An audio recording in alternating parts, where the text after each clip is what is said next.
Catherine is going to hop over onto the computer to show us part of this update, part of this patch. And to accompany me on the couch, I have Simon Diguet, who is LiveOps and Analytics Director, coming accompanied. Hi. Hello, Bill. Good Hi. evening. Hello, everyone. How are you? You look to be in a fine mood. I am actually in a very fine mood. Good. I'm happy to be back with you today. It's been a while since we've been on stream together. I think it was last year at the very least. Oh, maybe even before that. I don't. Well, no, maybe not last year. So yeah, super fine, super happy to be part of this amazing event and super happy to be able to talk with you about Endless Space 2. Yeah. So, what have you been up to? So we have been cooking, but we have not been cooking alone. We have been getting some extra help from our dear community and dear players. So let me, before we jump into the actual meat of the conversation with Kat playing the game, just a bit of context and a reminder for everyone. So back in 2021 on Endless Space 2, we released a big expansion called Awakening, introducing new mechanics related to the Academy. I have the shirt for the occasion, and a new faction, the Nakalim. And so, unfortunately, for various reasons, but it's in the past now, let's say, it was not exactly delivering the vision that we initially wanted to. It was a bit below expectation, let's say. And players, you told it to us, you let us know, and we knew that it was something we were not entirely happy with. It was not satisfying. So we actually worked and reached out to some of our trusted community and community VIPs and modders, namely Cyrob and CaptainCobbs at the time. And so they worked on a specific community patch called Reawakening in order to actually work on those features that I was mentioning before, the Nakalim faction, the Academy, etc., and to make it better. So it was a long process and a lot of work at the time, but we managed to get it out thanks to the amazing work that Cyrob and CaptainCobbs put out. And so we released this patch in March 2024. Honestly, we were talking with Kat earlier. It feels like yesterday, so I'm feeling a bit old, but yeah. So that was already like almost 2 years ago. And then this patch was great, but there were still some things that we wanted to iron out, still some bugs remaining, etc. So we contracted again our dear CaptainCobbs to work with us again on this patch. We also got some help from other, Ninakoru, Fearsunn, Frostgremlin, and we released this additional community patch early December 2025. So this is actually fairly fresh, and we have been getting already tons of feedback. We hope that we will keep getting tons of feedback. And just before diving in the actual game, obviously, we said it before and we'll say it again, a big thank you to Cobbs, who has been carrying a lot on this project, to Cyrob for the initial patch, to Ninakoru, who has been super helpful and who has voluntarily gave us his work to make the actual game better, Fearsunn and Frostgremlin, who has contributed, and each and every single ES2 players that has been giving us feedback for 10 years now. We are super glad to be able to work with you, create stuff with you. It's a dream come true from a game developer. So yeah, I'll stop talking though so we can get some actual gameplay. Yes. So I'm basically showing off both the Reawakening patch and the community patch here because we never showed Reawakening off on stream. And as you can see, as the Nakalim, I have taken over most of this arm here. But I'm at war with the pirates. As you often are in Endless Space 2. The war with the pirates never ends.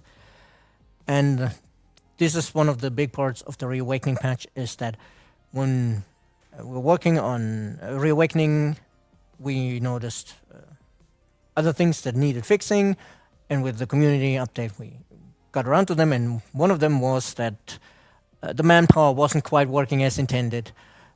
You were basically getting away scot-free with your military.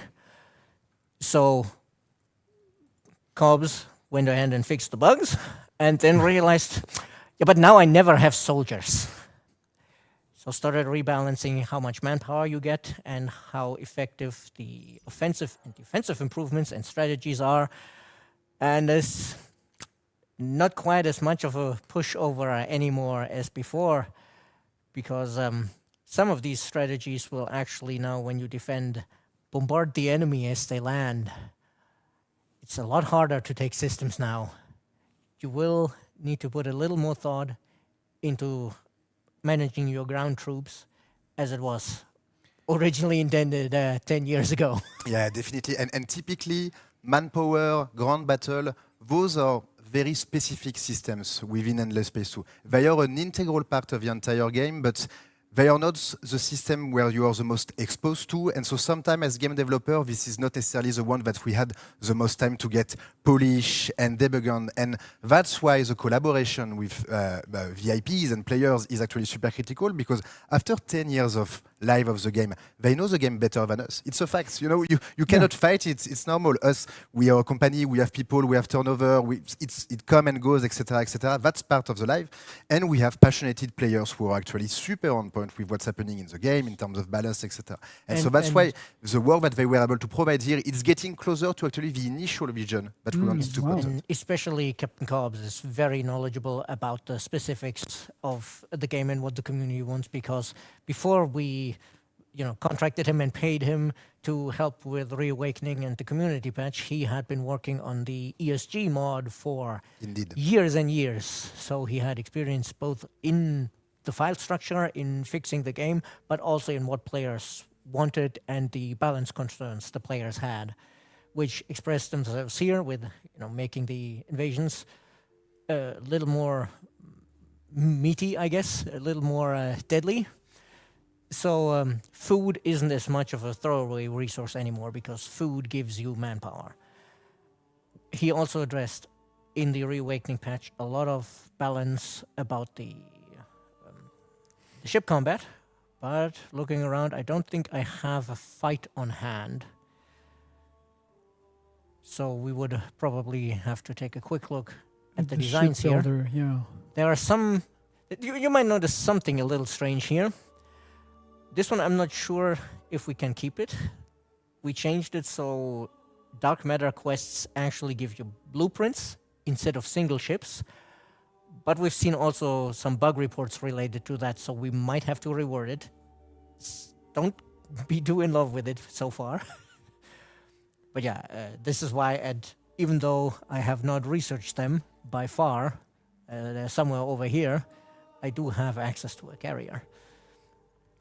And that's good, because the squadrons is actually one of the biggest areas where Cobbs did balancing, because before they were just most of the time not worth it. They would not perform as well as you expected from the stats. And as he was working on that, he also noticed, or maybe he already had noticed with ESG, that there were tweaks necessary on the different weapon types. Because, we have the 2 energy weapons, the lasers and the beams. We have the 2 kinetic weapons, the missiles and the kinetic. And they had come a consensus among players which weapon types and loadouts are best. So he tried to make tweaks to give you more options on how you design your fleet and how you engage with the enemy, which then in turn necessitated rebalancing on the defensive modules, and then he looked at the support modules as well. And some support modules are now actually specific to hull types. So a lot of the modules that boost the entire fleet, you now need to put on a ship that specifically has support as a role. You cannot just stick them on your attacker that's bristling with guns anymore. So you need to work on actual fleet composition, which shook up the combat quite a lot. There was a lot of discussion about the changes back when they came out. I think now it has settled a little bit. But if you haven't touched the game in a while, I would recommend reading all of the tooltips when you design a ship very attentively. Yeah, because things are very different now. Especially if you were an avid ship builder and ship crafter, now things have changed. Hopefully for the better. Again, coming back to the same idea about the manpower, we are getting into some very precise system within the game about the military part of the game, which not all players necessarily engage with. And in this part, we are talking about some specific model, but still, a lot of our players are super keen on the ID, especially the super expert player, and so same idea as before. Who else better than those core community VIP modders to help us about that? What else do we have, Kat? Do we have a little bit to talk about the academy, maybe? Is it the next thing? The academy and the other empires. That's why I zoomed out. As you can see, part of the Awakening DLC is that the academy now expands and grabs other systems to control. And one of the improvements in the Reawakening patch is giving you more control during game setup about how much do they expand and how strong are they? How strong are their fleets? Which is very welcome because some players prefer the old way of the academy holds the one system, so you can just say like, no, the academy stays in that one system. It's fine. But the diplomacy has also been refined with this. The academy diplomacy. When you make your contributions in the requests, because of course Ysander being Ysander, he always demands bribes. Oh, nope, closed that one too far. It will, when the vote resolved, give you standing with Ysander that you can then trade in. You can ask him to tell you about all of the heroes, which might be valuable military intelligence, or you can have him protect you against crusades, which is actually also a new feature. One of the roles has expanded abilities now and can basically declare you a heretic and make it easy for everyone to hunt you down. It's not fun. And every faction also gets a unique action. In this case, I could ask him to hand me some relics because I'm playing the Nakalim, and that might be quite useful for me. Or I could just ask him for a fleet, even though I didn't get the role for the spear. But to get the standing, you will have to make some investments in the role assignment, which before was very easy to ignore. If you didn't feel you had the need for the fleet or for the laws of a different party, you could just ignore it. But now there's always a benefit to actually sending him some of the resources he wants. Yeah, and I feel that not only it was easy to ignore, but it was also fairly easy to engage with without giving so much of a thought. Whereas now, again, we have been getting into something deeper. And thanks to the December patch, something that is actually matching our expectation as well in terms of balancing bug fix and should be the final version of what we were aiming at. And now to turn to the other empires, it's less obvious here what I'm going to talk about because I'm only playing on hard since I'm very rusty and didn't have time to practice with the new changes. But on the higher difficulties, series and above, the AI is now actually engaging better with the various gameplay systems and especially with the faction unique systems. And that has been maybe a bit controversial because some players who found it too easy or endless are very happy and have been saying like, oh yes, the AI has teeth now, this is nice, I actually have to think about my strategy. But at the same time, of course, we broke their old habits and it's never fun when something breaks your old habits. We've all been there when Discord updated their UI and everything is different now, so now everything is bad. And that's kind of what happened here with the AI, because they are more competent now. And but 2 years down the line, you look back at the old UI and think, oh my God, how did I ever like that? Hopefully. Yes. That's the idea. And indeed, I think that at the end of the day, the AI changes are maybe the biggest part, or at least a significant part of the December patch. Yes. And indeed, while controversial maybe, but it has elicited some strong reaction. Yes. That's for sure. And it's interesting because, again, coming back to the initial vision that we had on the game, the AI is actually now closer to the skill level that we wanted to give them initially. Because there were actually some very hidden bug fixes within the code when it comes to using the specifics of a certain asymmetry for the AI. And now it feels that it is competent as it should be, whereas before it was a bit broken. But as Kat was perfectly saying, I can understand that when you have been playing a game for 10 years and you have your routine, your way of doing things, all of a sudden you launch the game, you didn't ask for anything, and what you were doing before, it doesn't work. So that's, we fully understand and we acknowledge it, it's normal. But for those players who are uncertain about those changes, we really ask you to try, give it another shot. Give it another shot. Maybe put your ego a little bit aside. I am a gamer as well. I have my ego. I like to launch my game in hard, but sometimes it's too difficult for me. Try it again, maybe in hard difficulty or in normal. Try to see what are the changes with the AI, with the manpower, how it's impacting food production, etc. And we hope that after giving it a couple of goals, you'll actually see that the AI is giving you the challenge that you want to get, and that you have been getting better and smarter while playing. At least that's what we hope. As usual, we are checking your feedback. Yes, we are every keeping an day. eye on the feedback every day. Well, almost every day, not Saturdays and Sundays. Yes, I read that feedback on Mondays. Every day on working hours, obviously. But yeah, and in defense of the players who found that it's now too hard, we did hit them with a 1-2-3 punch of the AI is more competent now, and we Yes. throw out your old combat strategies, and we threw out your old invasion strategies. Yes, So that's a lot of change at once, yeah, and that definitely. takes some getting used to, especially if not everybody all the time checks the full patch notes when a patch releases. Just you see, oh, there's a new update, you skim over it, and then you get playing, and the changes might be more substantial than you realize from just looking at the Indeed. overview. Yeah. Even for us, to a certain extent, it was back when we were. The initial idea of the community patch was closer to making an update on Reawakening and adding a couple of fixes, and then we saw the opportunity. We discussed with Cobbs, we discussed with Ninakoru, and so we'll be listening and we'll be reading. As always, we have seen a lot of positive reaction about the changes, and that's why we are committed to keeping them out. But if a lot of you are feeling strongly about it, well, we'll try to do what we can to make it the best as possible. But as long as you are playing Endless Space 2, as long as you are sharing your feedback, as long as you are spreading your love, anything bad, nothing bad can happen. All right. Yes. Well, I thank guess- you. I guess some closing words about the Nakalim to quickly Yes, quick fire, of course. quick fire show of some of the new features.